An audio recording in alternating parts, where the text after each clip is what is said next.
గణపతి పప్ప గణపతి పప్ప గణపతి పప్పు కరెక్ట్ పెట్టేసి మళ్ళీ కరిగింది తలుపు తీయనా ప్రభు నిలగొంతు వణికింది పిలుపు నీయనా ప్రభు. అందరికీ నమస్కారం. వెల్కమ్ బ్యాక్ టు లావణ్య బూనా పార్ట్ 8 ఆఫ్ వరమహాలక్ష్మి వ్రతం పూజా విధానం. ఇంకా పూజ కోసం అన్ని ఏర్పాట్లు, పిండి వంటలు, నైవేద్యాలతో సహా అన్నీ తయారైపోయినాయి. అన్నీ దేవుడి ముందర పెట్టేసి ఇంకా పసుపు గణపతిని పూజించుకుంటున్నాము. ఇంకా కొబ్బరికాయలు లాస్ట్ మినిట్లో మర్చిపోయాము. ఇంకా అమ్మ నేను వెళ్ళి తీసుకొస్తానని బయట కొబ్బరికాయలు తీసుకొని వస్తుంది. ఇంకా కొబ్బరికాయలతో సహా పూజలో కూర్చుంటే మన పూజ స్టార్ట్ అయిపోతుంది.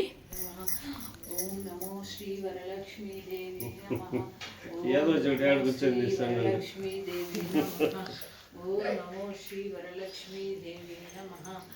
ఓం నమో శ్రీ వరలక్ష్మీదేవి నమః. ఓం నమో వరలక్ష్మీదేవి నమః.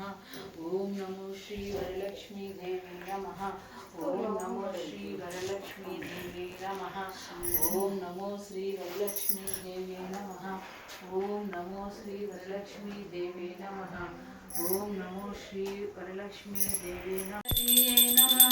శుక్లాంబరధరం విష్ణుం శశివర్ణం చతుర్భుజం ప్రసన్నవదనం ధ్యాయే సర్వవిఘ్నోపశాంతయే. ఓం గణేశానాయ నమః. ఓం శ్రీ గణేశాయ నమః. ఓం శ్రీ గణేశాయ నమః. వరమహాలక్ష్మి వ్రతంలో కూర్చునేటప్పుడు ఆడవాళ్ళందరూ కాళ్ళకి పసుపు రాసుకొని కూర్చోవాలి. ఇంకా నేను అమ్మకి బూనాకి రాస్తే బూనా నాకు రాస్తుంది.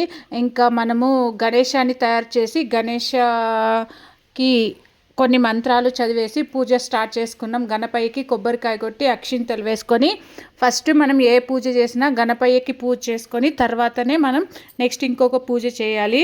సో అలా మా పూజ వరమహాలక్ష్మి వ్రతం గణపయ్య పూజతో ప్రారంభమైంది. అందరికీ ఆ గణపయ్య ఆశీస్సులు ఉండాలని కోరుకుంటూ మనం ఇప్పుడు వరమహాలక్ష్మి వ్రతం కథా పూజా విధానం తెలుసుకుందాం. Please subscribe.